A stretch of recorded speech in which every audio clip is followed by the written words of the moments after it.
Welcome to another unboxing video from theplayersaid.com. My name is Grant. I'm having some trouble with my camera stand today. My little piece is not holding my phone that securely, so I hope this works, and I hope we don't have my phone fall down right in the middle of the video. But anyway, I'm excited. I ordered Irish Freedom from White Dog Games about a week and a half ago, and it just arrived today. I also noticed on the Twitter sphere that lots of other people were receiving their games as well. If you don't know, White Dog Games is a small publisher. They do print on demand, very similar to Hollandspiel and other places through Blue Panther. So you order these games, they print them, usually takes a week to 10 days, and then they ship them out to you. But White Dog has an entire line of solitaire-only board games. They're based on history, a lot of them. Some are war games. But they're very, very cool products. I think they're very well done. The one I have here, this was a boxed version of this game. There also is a print and play version that you can buy. I think the boxed is $50 in the US. The PNP is $30. For the $50, you can see you get a box. You know, it's a nice little thin box. This fits on my shelf with my other White Dog games, as well as Hollandspiel and other titles. But yeah, Irish Freedom by White Dog Games. This one is designed by Dave Kershaw. Dave has designed several games. I played a couple of his Reconquista from White Dog. I've also played, what's the other one I played? Zed USA, which is a very cool little game. But anyway, and I played Solitaire Caesar. Those are kind of the three that I've played. He has many more. This game had a genesis as a PNP entry into the Board Game Geek War Game contest, I believe in 2013. It won, I believe, that contest. Yeah, right here it says winner, best war game, Board Game Geek Solitaire PNP 2013. So it won that contest, and now it looks like 8-9 years later, they are publishing a kind of the official version of it. So anyway, Irish Freedom, here you can see the back of the box. We'll talk about those components when we open the box. And mine, you can hear the counters came off the sprue. They were so well cut that they fell off in transport. So we're going to open them up and it's going to be chaos. But I'm going to read this to you. Irish Freedom is a solitaire war game covering the Irish War of Independence and the subsequent Irish Civil War. In the Irish War of Independence, the player controls the Irish forces fighting against the British. In the Irish Civil War, you play the role of Michael Collins' Free State forces against the anti-treaty Republicans. You can play either war on its own, kind of as part one or part two, or you can link them together into a single campaign. So looking forward to this. I have Irish blood in me. My mother's family is from Ireland, also Wales and England as well. But I've always had an interest in the Irish Civil War and different War of Independence, different parts of their history. So this game looks really interesting to me. The game contents, you can see there's a game map. There's a look at it, kind of a sneak peek. 88 counters representing British troops, black and tans, guerrillas, flying columns, and other forces. 18 cards, a 16-page booklet that has the rules and some historical commentary, and then a player aid sheet, which I believe is double-sided. So let's go ahead. Without further ado, I've shown you the outside of the box. Love the green.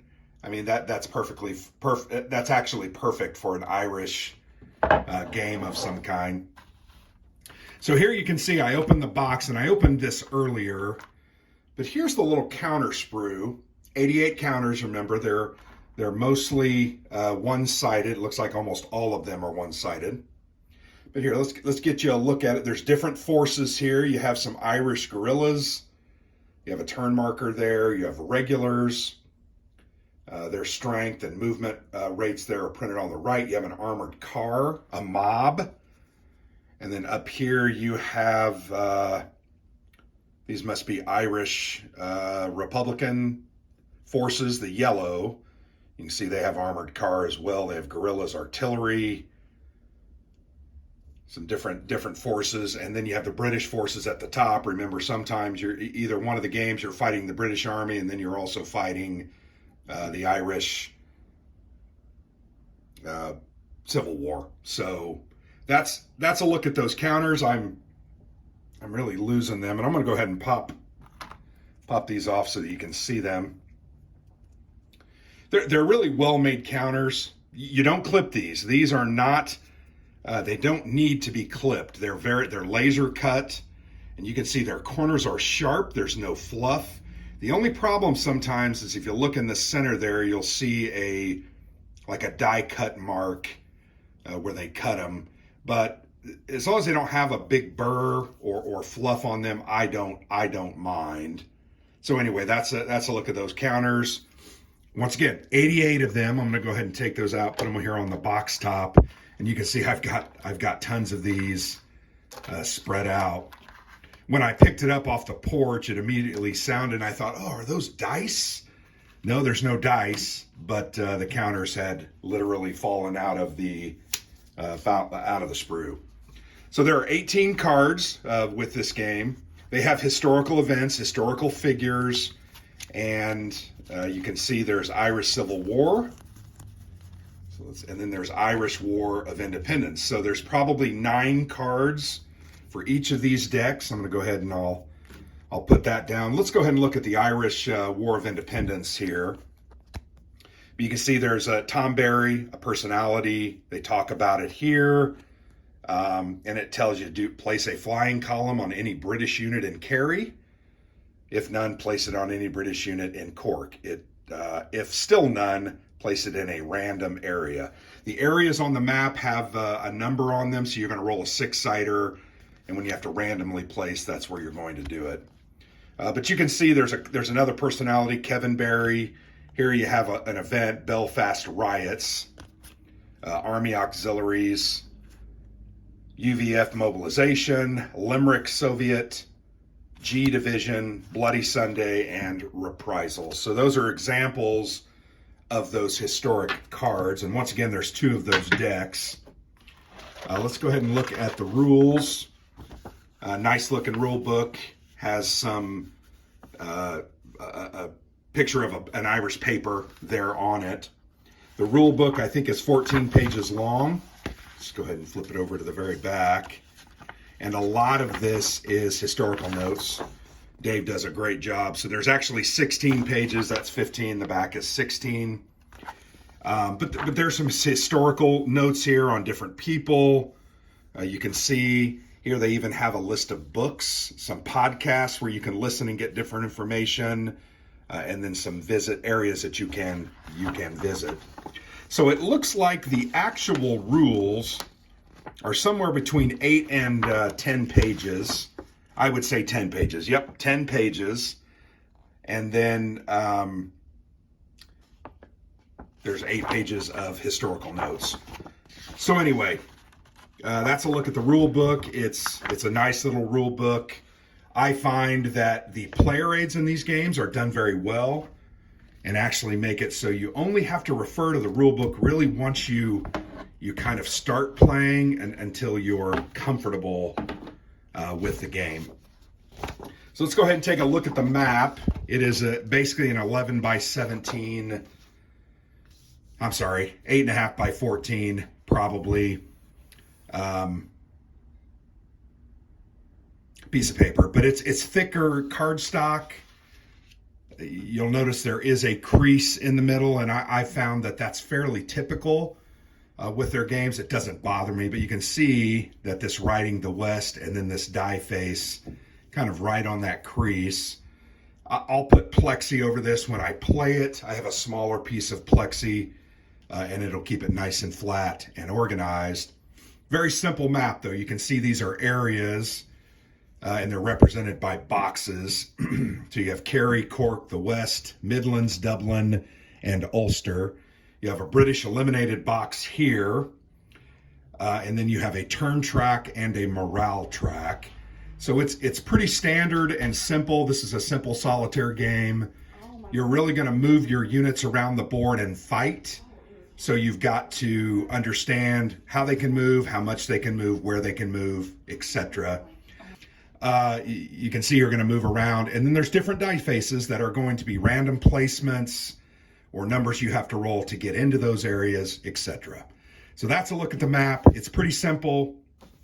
Here is that dual-sided play aid that I mentioned, and I'm having a little trouble looking close up. But it's got the full turn sequence. It's got them listed separately, so you've got kind of a general reference here at the top. And then each of these random event phase here, 1, it tells you what to do. Treaty check phase 2, it tells you what to do. So literally when I play these games, I'm going to lay that out right like that. I'm going to cover it up with my plexi, and I'm literally just going to follow it down and play it. Makes it real easy, simple.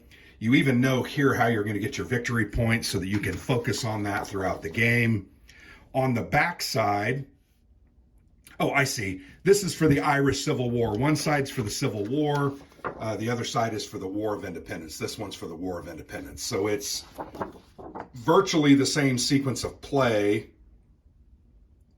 but just dual-sided for each of the different games that are included. So very well done player aid. I found that all of White Dog games have this. Makes it very simple to play. Makes it fun and interesting. So that's a look at the game, everyone. Not, it's a small box game. I'm going to move this over just so you can get a look at all the components. Small box game, $50. It's a small publisher. I think you just need to understand that that's because they aren't doing a 10,000 copy run. You're going to pay more for these games, but you can get the print and play. I think they work very well. You'll be able to, play the game. You got to do some arts and crafts time, but there's nothing wrong with that. To me, that's kind of part of the fun, frankly. So that's a look at Irish Freedom. Very interested in this game. Excited to get it played. That's why I ordered it. I wanted to get it immediately and get playing. So thanks for watching.